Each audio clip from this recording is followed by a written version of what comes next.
कहना चाहता हूं कि जो जनता जनार्दन का एक आशीर्वाद और कार्यकर्ताओं का जुनून और श्रद्धेय श्री नरेंद्र मोदी जी का 10 वर्षों का कार्यकाल, चाहे उसमें अन्नदाता की चिंता की बात हो, गरीब कल्याण की चिंता की बात हो, नौजवान के भविष्य की चिंता हो, महिला सशक्तिकरण की बात हो, ऐसे समाज का, पूर्ण समाज का भारी आशीर्वाद, समर्थन भारतीय जनता पार्टी और डॉक्टर राजीव भारद्वाज जी को मिल रहा है और कल सब दृश्य आपकी आंखों के सामने होगा, ये मैं कहना चाहता हूं। आज आनंद शर्मा भी जो है वो नॉमिनेशन भरने जा रहे हैं और लगातार भाजपा पर एक ही सवाल उठ रहा है कि भाजपा ने नौकरियां नहीं दी और जुमले जो हैं वो ज्यादा फैलाए हैं।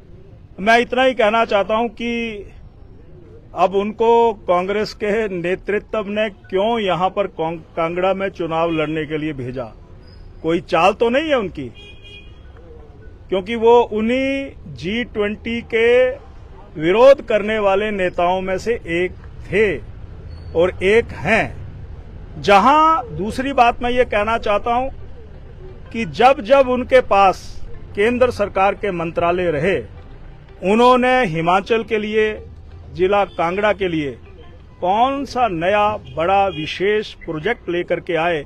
मैं तो ये कहना चाहता हूं, श्रद्धेय अटल बिहारी वाजपेयी जी ने 2002 और 3 में एक औद्योगिक पैकेज दिया था और यूपीए की सरकार के आने के बाद उसकी अवधि समाप्त हो गई।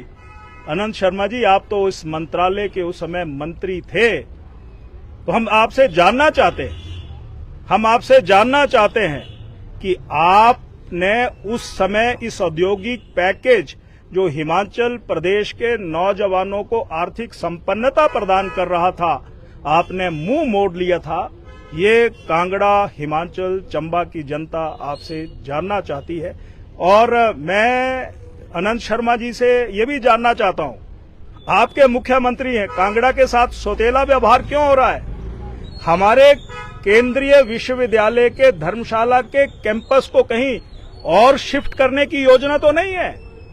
भारत सरकार ने 500 करोड़ रुपया दे दिया, यहां पर टेंडर प्रक्रिया पूरी हो गई।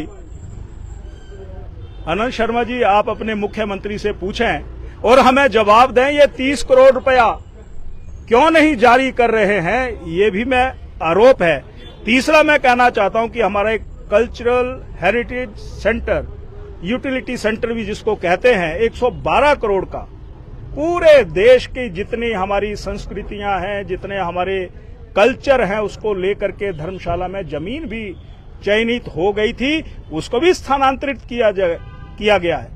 आप कांगड़ा, चंबा संसदीय क्षेत्र के मतदाताओं को छल करने के लिए यहां पर आ रहे हैं, छल करने के लिए आ रहे हैं। जिनका संबंध कांगड़ा के साथ नहीं है, चंबा के साथ नहीं है, वो किस लिए यहां पर आ रहे हैं? जवाब 4 तारीख को मिलेगा, ये मैं यहां पर कहना चाहता हूं। इसलिए कांग्रेस डूबता हुआ जहाज है और ये डूब जाएगा। इंतजार करिए, 4 तारीख के बाद ये कहीं नहीं मिलेंगे।